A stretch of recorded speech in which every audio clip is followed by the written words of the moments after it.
Hey everyone, welcome. Let's talk about the book you're probably studying from right now. Have you ever really stopped to think about how it was made? Today we're diving deep into the technology that completely reshaped our world, print. And hey, if you're a Class 10 student, you are in exactly the right place. We're going to break down the print culture and the modern world chapter and get you totally exam ready. Okay, before we get into the details, let's do a quick thought experiment. I want you to just imagine for a second a world with no printers. Zero. No textbooks, no newspapers, nothing. Every single word of every book had to be perfectly, painstakingly written out by hand. How different would everything be? I mean, the difference is just night and day, right? On one side, you have the scribe's world. Slow, incredibly expensive, and where books were a rare luxury for the super wealthy. And on the other, you get the printed world. Fast, cheap, and suddenly information is everywhere. This huge shift is what we call the print revolution. So before the printing press, books were really more like works of art. But they were also super impractical. Scribes were writing on things like vellum, that's processed animal skin, which was really expensive. The finished books were delicate, they were a pain to handle, and a single copy could take months or even years to make. So where did this all kick off? You might automatically think of Europe, but the real story of print actually starts much, much earlier and way farther east. What's so amazing here is just how early this all was. The technology started in China with a really clever system of hand printing. They'd carve characters onto a woodblock, slap some ink on it, and then rub paper against it to get a print. It was Buddhist missionaries who then took this tech over to Japan, which led to the Diamond Sutra, the world's oldest known printed book. Incredible, right? But even with this cool new printing tech, the art of beautiful, stylized handwriting, what we call calligraphy, was still a really big deal. In China, they perfected this awesome accordion book format, which was stitched on the side. It was a great way to show off both the crisp, printed text and the amazing skill of the calligrapher.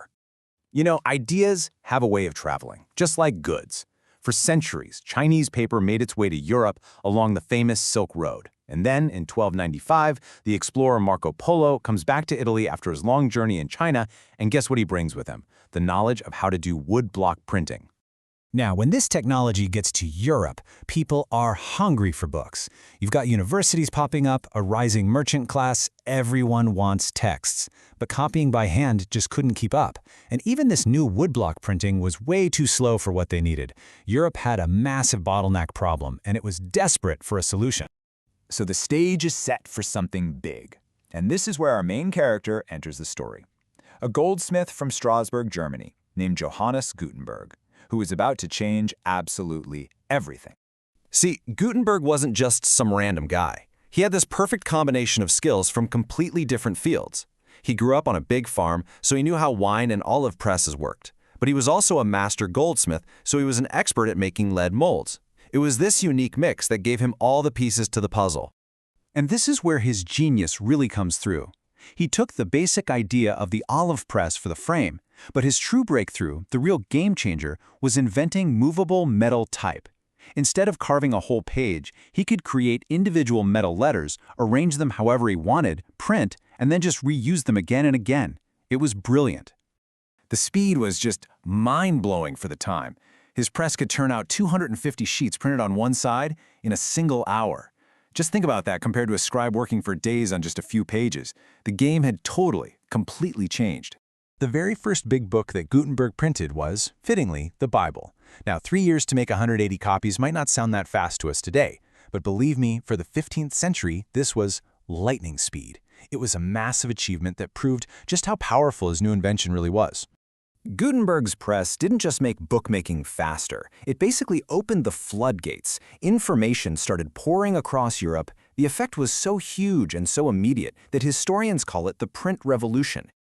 The numbers here really tell the story. We go from about 20 million books in Europe in the late 1400s to 200 million just a century later. That's a tenfold increase. This was an information explosion. New ideas, controversial ideas, scientific discoveries, they can now spread faster and wider than ever before. Okay, so let's get you exam ready. Here are the absolute key takeaways. Point 1. Print starts in East Asia with woodblock printing. Point 2. It gets to Europe thanks to explorers like Marco Polo. 3. Europe has a massive demand for books that hand copying can meet. And 4. Johannes Gutenberg steps in with his mechanical printing press, and boom, the print revolution begins. Got it? And that's our look at how the print revolution got started. It's crazy to think this one invention paved the way for pretty much everything that followed. If you're ready to master the rest of this chapter, make sure to like this, share it, and subscribe to the A1 Institute channel. For expert guidance, notes, or admissions, all our details are in the description below. Stay tuned, and we'll see you in the next part.